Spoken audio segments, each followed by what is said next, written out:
Radhe Radhe guys, Sheetla अष्टमी की हार्दिक शुभकामनाएं। आज के वीडियो में मैं आपको चैत माह के कृष्ण पक्ष की अष्टमी अर्थात शीतला अष्टमी के शुभ मुहूर्त के विषय में बताऊंगी। तिथि प्रारंभ होगी 21 मार्च की रात 2:45 से 22 मार्च को सुबह 4:23 पर समाप्त होगी और पूजा का शुभ समय होगा 21 मार्च को सुबह 6:24 से शाम 4:13 तक। इस दौरान माँ शीतला की पूजा हम कर सकते हैं। 22 मार्च को सुबह 4:23 से 23 मार्च को सुबह 5:23 पर समाप्त होगी। चलिए अब आपको बताते हैं शीतला अष्टमी पर हम जो भोजन बनाते हैं, ठंडा भोजन ही क्यों खाया जाता है।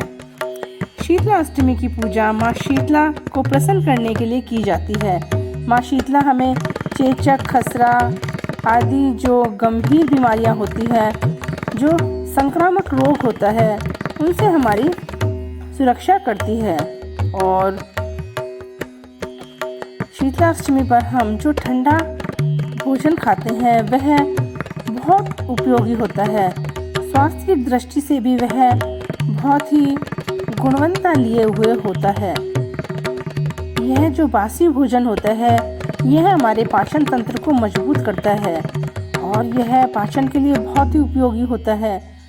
अब गर्मियाँ शुरू होने वाली होती है तो हम ठंडा भोजन खाते हैं तो वह जल्दी ही पच जाता है। उसको पचाने में हमें ज़्यादा दिक्कत नहीं होती। इसके विपरीत जो गर्म भोजन होता है उसको पचाने में हमें ज़्यादा समय लगता है और ज़्यादा एनर्जी लगती है। इसलिए ठंडा भोजन बहुत ही लाभकारी होता है और इसमें कुछ ऐसे बैक्टीरिया पैदा होते हैं जो हमारे स्वास्थ्य के लिए बहुत ही उपयोगी होते हैं। ताज़ा व गर्म भोजन हमारे शरीर का तापमान बढ़ाते हैं। इसके विपरीत जो बासी भोजन होता है वो हमें ठंडक प्रदान करता है और आंतों की सेहत के लिए भी ठंडा भोजन बहुत ही उपयोगी होता है। शीतला अष्टमी के दिन हम बहुत सी चीज़ें बनाते हैं। खीर, हलवा, चावल, कढ़ी, कैरी की सब्जी, पकौड़ी, मठड़ी। शीतला अष्टमी के दिन बहुत सा भोजन बनाया जाता है और दूसरे दिन हम माता की पूजा करने के पश्चात यह जो भोजन होता है यह प्रसाद स्वरूप खाते हैं। इस दिन राबड़ी भी बनाई जाती है। कहते हैं बासोड़ा पूजन के पश्चात ही हम राबड़ी खाना शुरू करते हैं। राबड़ी बहुत ही अच्छी रहती है गर्मियों में।